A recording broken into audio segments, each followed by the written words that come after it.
2 hectare ते 3 acre सीताफळ लावलेली आहे. सीताफळ 3 एकर लावलेली असून काय झालं की यावर्षी बरसात भरपूर झाल्यामुळं जवळपास 60 ते 70% माल हा गळून गेला.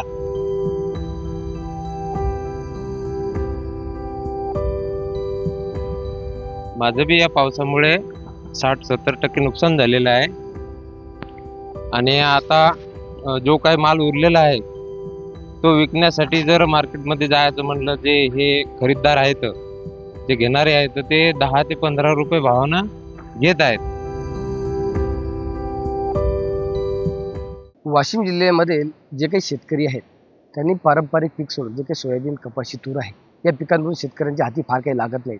त्यामुळे अनेक शेतकऱ्यांनी आपल्या शेतामध्ये फळबागांची लागवड केली आहे. वाशिम जिल्ह्यामध्ये संत्रा, सीताफळ तसेच पेरूच्या बागा आणि नंतर पपईच्या बागांचं देखील मोठ्या प्रमाणात लागवड होते. मात्र सद्यस्थितीत जो हंगाम सुरू आहे तो सीताफळांचा. अनेक शेतकऱ्यांनी सीताफळाची लागवड केलेली आहे. अनेक ठिकाणी या सीताफळाच्या बागा आहेत. यावर्षी जसं पावसानं खरीपाच्या सोयाबीन, तूर, कपाशीचं अतोनात नुकसान केलं, तसंच या सीताफळांचंही मोठं नुकसान झालं. आणि जे काही सीताफळ शेतकऱ्यांच्या हाती लागली, जवळपास यावर्षी अतिवृष्टीमुळे 50 ते 60% अधिक सीताफळाचे जे काही फळं असतात त्यांचं नुकसान झालं. आणि जी काही उर्वरित 25 ते 30% जी काही फळं लागली होती त्या फळांनाही सद्यस्थितीत बाजारपेठ उपलब्ध नाही.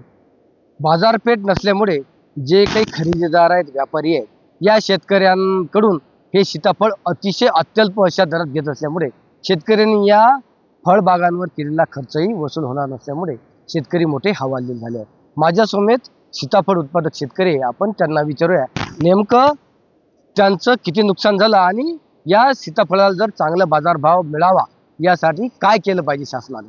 मला सांगा दादा, सीताफळ बाग आहे आणि अगोदरच यानं मोठं नुकसान झालं अतिवृष्टीने, कमी पीक आलं, म्हणजे काही फळं आहेत आणि त्यातही बाजारपेठ नाही. आता जवळपास मी 2 हेक्टर ते 3 एकर सीताफळ लावलेली आहे. सीताफळ 3 एकर लावलेली असून काय झालं की यावर्षी बरसात भरपूर झाल्यामुळं जवळपास 60 ते 70% माल हा गळून गेला. उर्वरित माल थोडाफार म्हणलं आता वाचलेला हा विकावा कुठेतरी, तर व्यापाऱ्यासोबत कॉन्टॅक्ट केले तर 8 ते 10 रुपयापासून मागणी करायला लागली याची. आणि आम्हाला शेतकऱ्याला इथं जवळपास याचं काही कुठं मार्केटच उपलब्ध नाही. कुठं मार्केट उपलब्ध नसल्यामुळे आमची एक शासनाला अशी विनंती आहे की जवळपास या वाशिम जिल्ह्यात कुठेतरी एखादं याचं मार्केटची यासारखं याच्याप्रमाणे याचं बी मार्केट खरेदी विक्री चालू झाली पाहिजे मार्केटमध्ये. अशा वेळेला जर झाली तर ठीक आहे, नाही तर आमच्या शेतकऱ्यावर इतकी संकट आलेले सध्या की त्या 25% आमचा त्याचा खर्च पण फिटू शकत नाही. याचा खर्च, कारण 10 रुपये किलोन जर विकायचं म्हणलं तर याच्यात आता 100-200 जर कॅरेट निघलं तर हे होऊन की होणार किती, 4-5 हजाराचा माल भरत. आणि याला 20,000 रुपये आतापर्यंत खर्च आलेला आहे. पहिलं सोयाबीन गेलं, उडीद गेला, मूग गेला, सगळं गेलं, म्हणून आता पारंपरिक या पिकाकडे वळलो आम्ही. मग याला आता मागच्या 2 वर्ष अगोदर 80-90-100 रुपयांना असे भाव होते म्हणून या आशेवर आम्ही पिकं लावले. पण आता आमची याला 10 रुपये ते 15 रुपये अशा भावाने जर मागत असतील तर हे तोडण्याला मागला तर एवढे मजूर आहेत आमच्या शेतात, तर यांचा खर्च पण फिटू शकत नाही याच्यावर. तर यात करावं काय आता, की आमची सरकार शासनाला आमची एकच कळकळीची शेतकऱ्याची विनंती आहे की आम्हाला जवळपास या जिल्ह्यात कुठेतरी मार्केट उपलब्ध करून द्यावं. ही शासनाकडे आमची हात जोडून शेतकऱ्याची मागणी आहे. मग याच्यातून आम्हाला काहीतरी 4 पैसे आम्हाला कमवता येतील. खरंच शेतकऱ्यांची प्रचंड मोठी व्यथा आहे.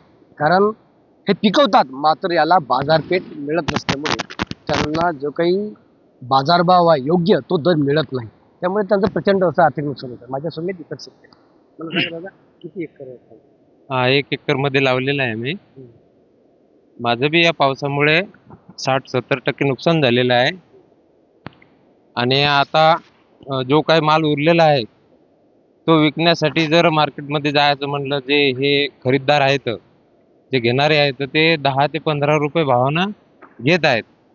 म्हणजे याच्यात आपला खर्च पण वसूल होत नाही. त्याच्यामुळं शेतकऱ्याचं खूप मोठं या ठिकाणी नुकसान होत आहे. सरकारने इथं जवळपास मार्केट उपलब्ध करून द्यावं, जेणेकरून माणूस आता हे सोयाबीन झालं, हे ते इतर पीक घेत आहे, त्या पिकामध्ये काही भाव नाही, काय नाही. आता याच्याकडे माणूस वळला तर याला पण तीच ही झालेली आहे, परिस्थिती तीच आहे. त्याच्यामुळं आपल्या जवळपास जिल्ह्यामध्ये म्हणा आपलं मार्केट इथं उपलब्ध करून द्यावं अशी मागणी सरकारला. सरकार करेल उपलब्ध, जसं मार्केट उपलब्ध व्हावं तसंच यावर प्रक्रिया उद्योग देखील जर या भागात उभारला तर याच भागामध्ये जे काही फळं आहे ते इथल्या इथंच म्हणजे विकल्या जातील आणि त्यांना चांगला बाजारभाव देखील मिळेल. कारण जो काही विक्रीचा खर्च आहे तो देखील शेतकऱ्यांना कमी असेल. माझ्या समेत एक महिला शेतकरी देखील आहेत, आपण त्यांना विचारा. मावशी, मला सांगा, सीताफळाची बाग आहे, काय भाव चालले सीताफळ? सीताफळ चालले लय झालं तर 9 ते 10च्या आतच वांगा लागली. वरी चढेन 10च्या. आमचे 1.5 एकरात फळबागेत हे, पण त्याचे काही फळं गळून पडलेले आहेत, काही आहेत त्याला भाव नाही, त्याला मार्केट नाही, ते कुठं विका आम्हाला काही सुचत नाही त्याचं. आम्हाला मार्केट नाही वाशिम जिल्ह्यामध्ये. आम्हाला सरकारनं एकच करावं की आमची अशी मागणी आहे की आम्हाला ताबडतोब लवकरच शेतकऱ्याकडे पाहावं आहे ना. आम्हाला मार्केट उपलब्ध करा, हो. एखादा उद्योग उभा हो, राहा. मग काहीतरी फळाचा आम्हाला उपयोग झाला पाहिजे, नाही तर आम्हाला असं वाटायला ते झाडं काही उपटाव का काय करावं. आमच्या खर्चच वसूल होय ना सर. खरंच हे शेतकरी उद्विग्न असे झालेले आहे.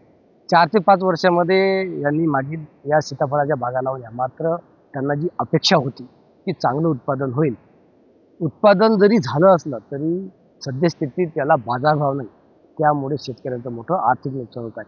यासाठी या सरकारने आणि शासनाने वाशिम जिल्ह्यामध्ये सीताफळावर प्रक्रिया करणारा उद्योग आणि स्थानिक बाजारपेठ उपलब्ध करावी, ज्यामुळे या शेतकऱ्यांना जे काही सीताफळ निघाले आहेत त्यांना चांगला भाव मिळेल आणि यांचा जो काही खर्च आहे तो वाचेल आणि यांचा वर्षभराचा उदरनिर्वाह या सीताफळाच्या फळबागांवर चालू शकेल. किशोर गोमासे, लोकमत, खडकी सदार, वाशिम.